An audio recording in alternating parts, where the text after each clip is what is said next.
Қайырлы күн, мен YouTube арнама келген достар. Бәріміз 11-11 акциясын пайдаланып, заказ салып жатырмыз. Осы кезде оплатаны қалай дұрыс жасау қажет, соны түсіндіре кетейін. Видеоны толық қарап, каналға тіркеле кетіңіздер.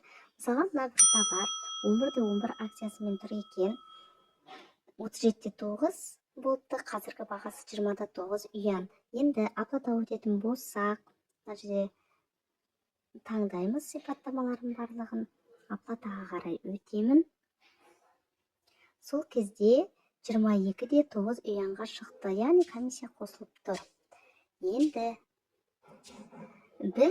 мен алдыңғы сабақта атап өткендей 2 юан артық комиссия төлемес үшін барлық товарларымызды избранныйға салып жүргенбіз. Яғни жүрекшені басамыз, товарларды жинақтап, осы жерін осылай белгілеп, оплата жасайтынбыз. Қазір жаңағы товардың оплатасына өтетін болсам, міне тұр менің жаңағы товарым. Осы жерден енді оплатаға өтсем 24.9 юанға шығып тұр. Яғни біз товарларды жинақтап салған кезде корзинада бағасы өсіп кетеді.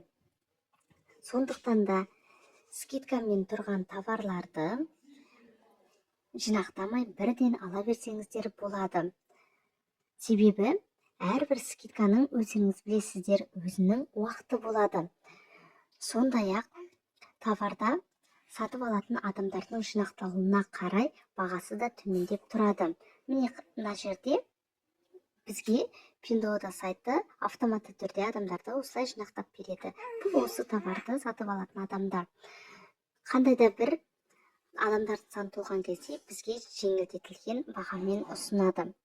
Егер мына жерде тұрған уақыт өтіп кететін болса, мен көп тұстар уақытты, онда бірден товардың бағасы өсіп кетеді.